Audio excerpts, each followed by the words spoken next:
Olá, começa agora o Religare Conhecimento e Religião. Como promover uma cultura da paz e como promover a paz entre as religiões? Foi criado no estado de Minas Gerais o Comitê da Diversidade Religiosa. No programa de hoje eu converso com Nilmário Miranda, ele é secretário de Estado de Direitos Humanos, Participação Social e Cidadania. Ele vem falar sobre esse Comitê Estadual de Respeito à Diversidade Religiosa, implementado pelo governo de Minas em janeiro deste ano. Seja bem-vindo, Nilmário, um prazer recebê-lo aqui no nosso programa. Prazer para mim também, Flávio. Acompanhe as notícias da nossa programação pelo site da TV Horizonte. O nosso endereço é tvhorizonte.com.br. Você pode também acompanhar o Religare pelo nosso canal no YouTube. Lá você acessa, comenta e compartilha os vídeos das nossas entrevistas. Nós estamos também nas redes sociais. Você pode procurar por Religare, Conhecimento e Religião e ficar sabendo sobre o nosso trabalho. Nilmário, como é que surgiu, né, a iniciativa do governo de Minas na criação desse Comitê da Diversidade Religiosa na Secretaria de Direitos Humanos?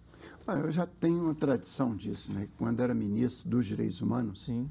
No primeiro governo Lula, nós criamos um comitê nacional. E hoje tem vários estados, muitas iniciativas, tornou-se quase que uma política nacional. E quando o Fernando Pimentel me convidou para ser o primeiro secretário de Direitos Humanos do Estado, Sim. não existia a secretaria, nós conversamos sobre isso, de trabalhar para ter uma cultura da paz no Estado. A gente está vivendo, desde o ano passado, um acirramento muito ruim, assim, de uma certa intolerância, um estímulo quase à barbárie, que está na linha contrária que o Brasil quer, da cultura Sim. da paz. E nós aqui em Minas damos exemplo. E tomamos várias iniciativas. Uma delas foi O Comitê a da Diversidade Religiosa, porque a gente já via sinais preocupantes, né, de alguns redutos de fundamentalismo, né, de intolerância de uma religião face a outra. E também o ambiente mundial está muito vinculado a isso. Essa crise humanitária, essa coisa assim chocante de rejeitar os refugiados, da islamofobia, né, de práticas que vêm lá, repudiamos do nazismo, do fascismo, de volta. Sim. Num lugar que a gente Também, não espera isso, que é a Europa, né? Também em relação aqui, no nosso caso, as religiões de matriz africana, religiões isso. indígenas... É também... o islamismo e matriz africana, os dois focos, né? Eles sempre partindo do mesmo grupo. Então, a gente quer resolver isso não pela via criminal, que também é importante, a lei tem que ser cumprida para todos, mas pela via do entendimento, do diálogo, do debate, né? Promover. Então, a espiritualidade é fundamental na sociedade, né? Em processo, por exemplo, caso tenha a prisional. Só onde entra a espiritualidade, um novo projeto de vida, novas oportunidades, é que você consegue o ideal, está na nossa Constituição, de recuperar as pessoas que cometeram crimes, né? Então, as APACs fazem isso muito, né? Sim. E aí, de modo geral, é uma sociedade que abraça a espiritualidade ajuda a ter uma cultura de paz. Então, basicamente, a iniciativa é promover uma cultura de paz. Entre várias políticas, várias ações, está o Comitê da Diversidade Religiosa.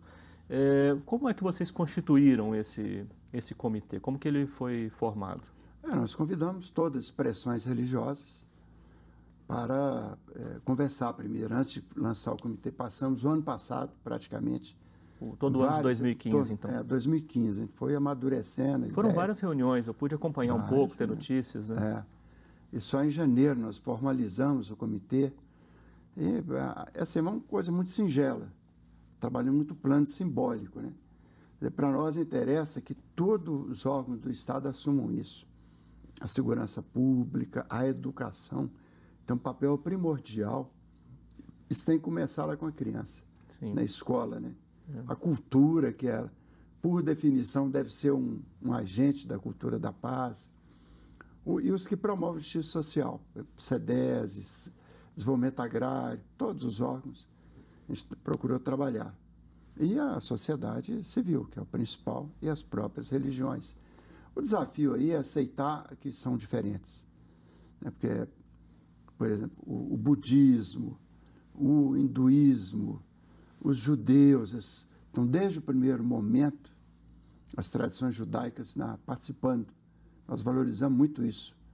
Inclusive, lançamos aqui esse ano, Flávio, dia 27 de janeiro, como o Dia Estadual de Lembrança das Vítimas do Holocausto. Também, né, que é para lembrar um momento assim da humanidade, um dos mais tristes da história humana, que a intolerância religiosa foi usada a tal ponto para levar à morte 6 milhões de pessoas cremadas, né? E aí, de fato, a diferença torna-se um fator de ódio. Sim. A tal ponto que vai um genocídio, exterminar um povo, né? Então, essas coisas é importante, Tina, recorrer à história para nos fortalecer nessa linha da cultura da paz. E pelo que você já foi mencionando, não importa o número de fiéis que uma tradição tenha. Você nomeou vários grupos religiosos que têm uma presença, digamos, singela, né, discreta na sociedade, mas fazem parte, compõem o corpo social com a sua especificidade, com a sua diferença. O comitê incorpora toda a diversidade, né? Todo mundo está convidado a participar desse fórum. Todos que aceitam. Todos que aceitam. Todos. Agora, evidentemente, tem alguns que não aceitam. Sim, sim. Mas, de qualquer maneira, a gente vai dialogar com todos. Não vamos desistir enquanto não aumentar a nossa mesa. As portas estão abertas. Aí o X da questão aí é a diferença ser tida como um valor e não como um elemento de ódio, de divisão entre as pessoas. Né? A cultura, a religião, a diversidade social, né? Essa coisa da origem nacional sempre foi um fator de divisão. Nós temos que trabalhar para isso, é um fator de agregação. Trabalhar sempre a ideia do ser humano universal, da dignidade do ser humano, dependendo da cor da pele, da religião, ou não tem religião, de onde vem, enfim, do sexo, tudo isso. Sim, sim. Esse é o grande desafio da humanidade, é aceitar a diferença como valor. Sim. E o ser humano não tem ninguém melhor que o outro.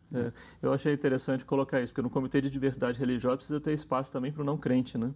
Para o ateu, para o que não tem religião. Ateu, inclusive, eles participam das reuniões. Sim, sim. Os não crentes, religiosos, os ateus, né? Sim. Por que não? Quer dizer, também tem que ter um espaço. Eu participei de reuniões há poucos dias, nós estamos discutindo com favelas, estimulando. Nós temos uma Casa de Direitos Humanos ali na Rio de Janeiro, na São Paulo com Amazonas, ali que funcionam os conselhos, colegiados. Está virando um lugar de acolher a sociedade. Ali nós estamos trabalhando também a participação de favelas, de juventude negra, de gente que tradicionalmente é muito excluída. Eu lembrei do Paulo Freire, né, para dizer aquelas fábulazinhas que ele, né, do barqueiro que atravessa duas pessoas. Era uma professora e um advogado. E o advogado falou para o barqueiro: o senhor conhece leis, tal, o direito? Ele falou: não.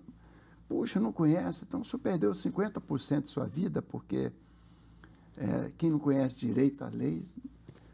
Aí o barqueiro ficou assim, encolhido, né, na sua humildade. Aí a professora falou: olha, o senhor conhece literatura, poemas? O senhor tem essa? Não, eu sou quase analfabeto. Não conheço nada. Ih, o senhor perdeu 50% de sua vida, por não conhecer nada disso. Já. Aí o barco bateu.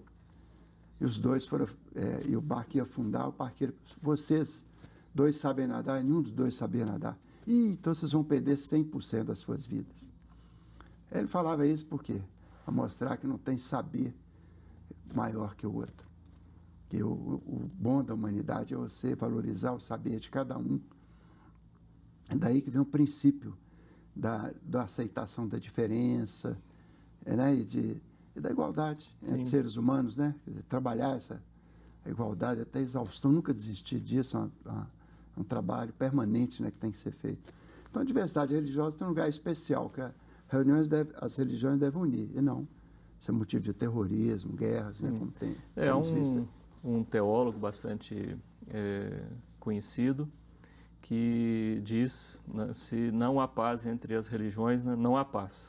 Precisa haver paz entre as religiões para que haja paz. Mas não é uma coisa isolada também. Nós temos trabalhado isso, né, por exemplo, nós criamos o comitê, aí tem um papel importantíssimo, um trabalho feito na PUC pelo professor Durval e pela professora Sãozinha, que é o Comitrat, o Comitê para Imigrantes, Refugiados, Apátridas, tráfico de pessoas, trabalho escravo. Nós criamos um comitê gestor com a sociedade para a população de rua, que é tratado como se fosse uma escória humana, mas não é. Todos são seres humanos. Nós demos um prêmio de direitos humanos para 33 cidades que têm homicídio zero, 20, 30, 50 anos de homicídio, para mostrar que é possível viver levando o direito à vida como valor central. Né? Você vê, são tudo conjugado. E também pregar o diálogo político.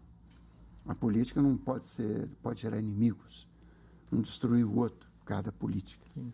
Política, numa democracia, você disputa projetos, você não pode levar inimizade entre as pessoas, deseja destruir o outro. E as religiões têm um papel importante nesse processo educativo. Importantíssimo. O papel, por exemplo, de Dom Joaquim Moll, pela CNBB, pregando a reforma política, né, já prevendo que nós íamos cair no que nós entramos. Né? A quem interessa desmoralizar a representação política? Quando os políticos se autodesmoralizam. Quer dizer, política tem que ter mais ética, tem que ter princípios, não deixar o dinheiro tomar conta, o interesse econômico se sobrepor ao interesse público, né? E também aumentar a participação de mulheres, de negros, dos pobres na representação política e dar mais valor à participação social. Sim. Nós fizemos questão, Flávio, de colocar no nome da Secretaria de Direitos Humanos participação social e cidadania. Os direitos humanos, todo ser humano nasce igual. Sim. Mas para isso sair da Constituição, da lei, e estar na vida das pessoas, tem que ter participação. Você valoriza outras formas de... A democracia admite isso. A representação indireta, né, pela eleição, que é a principal, mas também é a participação direta da cidadania. Eu vou precisar chamar um intervalo, mas daqui a pouco a gente vai continuar falando sobre esse assunto. Eu estou com o Nilmário Miranda. Nós vamos fazer um breve intervalo e voltamos já.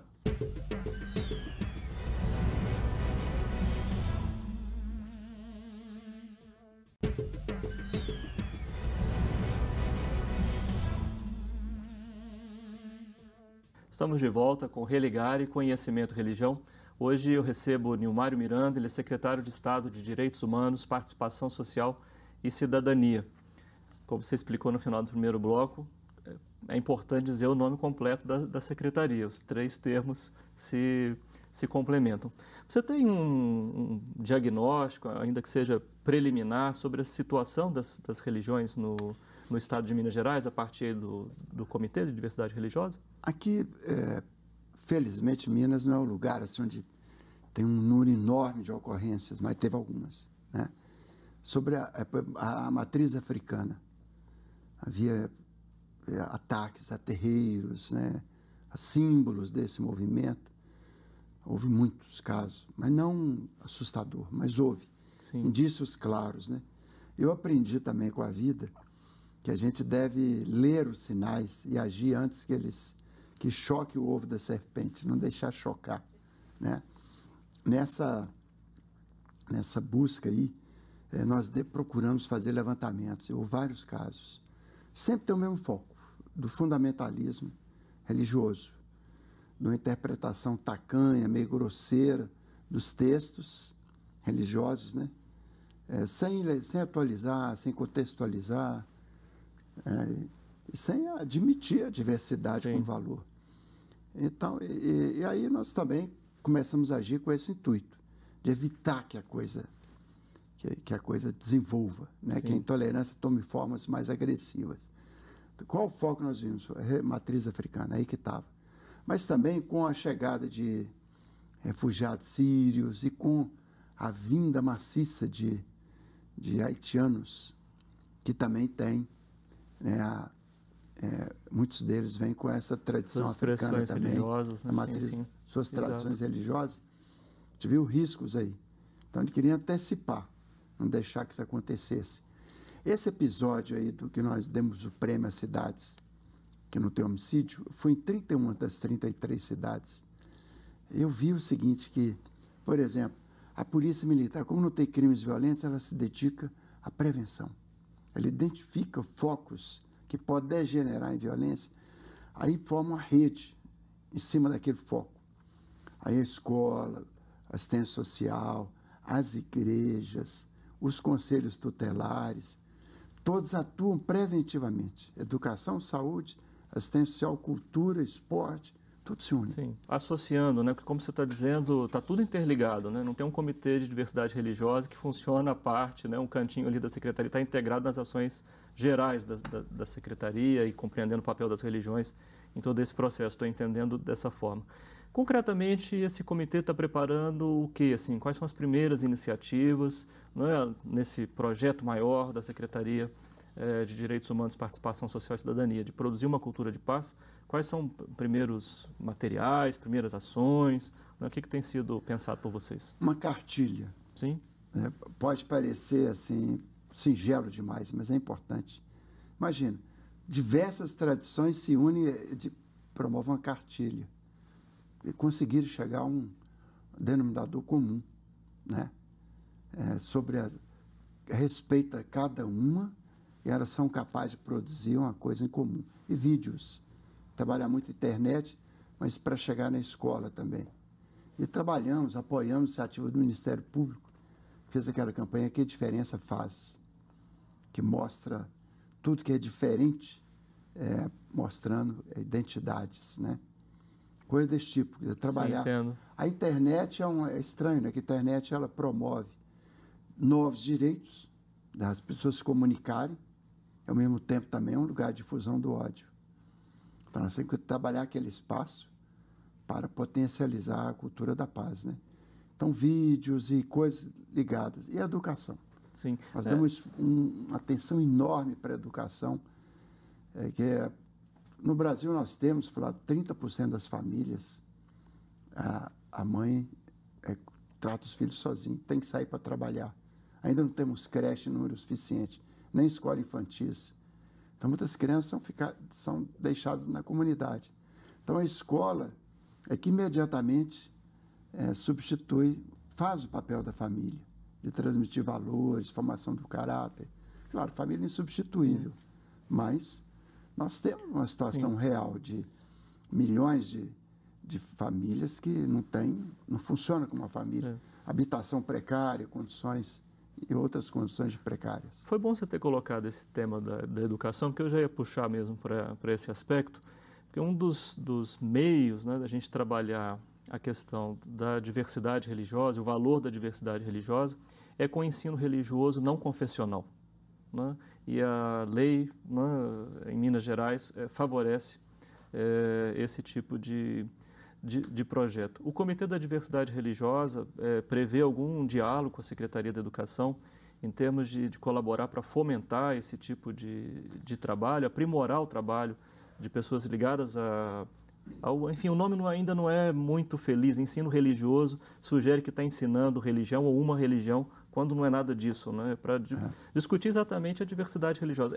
Há alguma parceria nessa direção, algum pensamento nessa direção? A Secretaria Macaé participa de vários desses eventos, participou do lançamento do comitê, a Secretaria da Educação está lá presente. Agora, o que nós defendemos está na Constituição. Estado laico não quer dizer desprezar os valores da espiritualidade. Claro que não. É um absurdo. Não proteger nenhuma religião em detrimento das outras. Sim.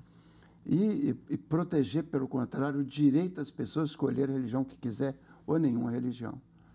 Esse que é a essência do Estado laico, não é contra a espiritualidade. Exato, Então, nós temos que, ao mesmo tempo, por exemplo, no caso das APACs, eu conheci prisões do continente inteiro. Eu próprio fui preso político no tempo da ditadura há muitos anos, né? Convivi com essa realidade. Sempre me interessou muito. Eu não consigo ver um preso deixar o mundo do crime, da corrupção moral em que ele vive, para voltar ao seio da sociedade e da família, sem o recurso à espiritualidade, sem abrir as portas para ele. Né? Também da educação, que ele não teve antes, o acesso que ele não teve da profissionalização, ser tratado pelo nome, ser respeitado como pessoa, a convivência comunitária, mas a espiritualidade tem um papel central na recuperação, que é um ponto-chave, né, Flávio? Sim. Minas Gerais tem quase 70 mil presos, isso é um absurdo. São uma falência do Estado, sabe? 30 mil presos provisórios. E tem muito pouco reinserção dos presos. Então, se não houver reinserção, eles não se readaptarem à sociedade, isso vai virar uma bola de neve. É cada vez mais gastar com presos e cada vez menos gastar com educação, saúde, assistência social, cultura, tudo que pode prevenir e impedir o crescimento da violência social ou criminal. E nesse caso, então, o que você entende é abrir um espaço para que essa dimensão espiritual seja desenvolvida também nesses ambientes. O próprio fato de chamar Comitê da Diversidade Religiosa Sim. Nós estamos reunindo a diversidade religiosa, né? Para defender a proteção de todos e do Estado laico, mas ao mesmo tempo os valores comuns, né, que as religiões têm a oferecer à sociedade tenham visibilidade, influencia o desenvolvimento social, econômico, cultural, político da sociedade. Não são pequenos os desafios, né? Porque, enfim, algumas tradições religiosas têm um interesse proselitistas, né? Muito acentuado, né? Eles querem conversões, né? E imagino o quanto isso não deve ser difícil quando estamos todos sentados à mesa, né? Lá procuramos não também demonizar ninguém, né? Assim, não estigmatizar ninguém. Claro. Nós estimulamos muito a presença dos evangélicos. Nós temos uma presença forte das igrejas históricas. Nosso desafio é trazer as pentecostais, neopentecostais, onde se concentra a maior dificuldade de reconhecimento do outro, de conviver com o outro, né? Mas esse é o nosso desafio. É para isso que nós criamos o comitê, para aproximar de todos. E também, no caso da matriz africana, não gerar uma reação de ódio também. Quer dizer, a resposta ao ódio é o diálogo. Não é ódio também, não é ódio contra ódio. Ou estigma também, não é generalização. Nós aprendemos a combater o fascismo, não é a gente ser tão violento na violência verbal, física do fascismo. Falar, olha, vamos conversar, é o diálogo, vamos... a diferença tem que ser enfrentada com o diálogo. O oposto da violência é o diálogo, e não a violência, nunca a violência. Sim. Bom, uma secretaria nova, né, recente, primeiro secretário do Estado de Minas Gerais, de Direitos Humanos, Participação Social e Cidadania. Que desafios você vê aí pela frente a partir desse seu primeiro ano? E a gente encerra o programa, né, deixando você colocar aí o cenário mais amplo, né, do seu trabalho nesse período. Nós lá, com o apoio do governador Pimentel, a gente até ampliou bastante o nosso leque. Nós temos uma de juventude quilombola, juventude da favela, juventude da universidade, todas. Tem uma das mulheres. Esse é um enorme desafio também, que infelizmente, a violência contra a mulher, inclusive contra a criança e adolescente do sexo feminino, é muito grande, e às vezes dentro de casa, começa dentro de casa. Isso aí também é um trabalho, e também igualdade econômica e tal. Criamos o Secretário de Igualdade Racial. Um país que teve 4 séculos de escravidão, é uma preocupação permanente de evitar que isso se consolide como uma cultura nefasta, né, do racismo. E uma de participação social e uma outra, que aí nós abarcamos todo esse universo que eu falei. Criança, adolescente, idoso, pessoa com deficiência, LGBT, indígena. Indígena é uma novidade também, nunca teve. Foi lá o Dom Luiz Vitral que desafiou o governador Pimentel, antes dele ser governador, a criar e nós criamos, tem dentro do Estado agora coordenadores para trazer também os povos originários, os povos indígenas, para os mesmos direitos de todos os mineiros, né? Enfim, é um desafio grande, mas é o que encanta na política, é o desafio, quanto maior, mais coragem para enfrentá-lo, né? Que a coragem é que conduz às outras virtudes, né? Sim. Sente amarelar perante as dificuldades, não dá certo. Claro. Tem que ter coragem de enfrentar o desafio. Mário, quero agradecer a sua participação aqui, cumprimentar pelo trabalho, por todas estas iniciativas, colocar também o nosso programa à disposição, né, desses temas, né, que são caros para toda a sociedade, independente, né, da vinculação partidária. Estamos todos interessados pelo melhor, né, para o nosso Estado. E, em particular, do Departamento de Ciência da Religião da PUC Minas, né, que é muito interessado e muito parceiro em todos esses temas que você coloca aqui, em especial da diversidade religiosa. Muito obrigado pela sua participação aqui. Parabéns ao Religário, à TV Horizonte, né, pela promoção da cidadania. Obrigado. O Religário Conhecimento e Religião é um projeto de extensão do Programa de Pós-Graduação em Ciências da Religião da PUC Minas. Você pode conhecer as nossas atividades, os nossos cursos de especialização, de mestrado e de doutorado, acessando a página que está na internet em pucminas.br/ppgcr. Religário de hoje fica por aqui. Obrigado pela sua companhia, um agradecimento a toda a nossa equipe, um abraço muito cordial. Até a próxima semana com o novo Religário Conhecimento e Religião.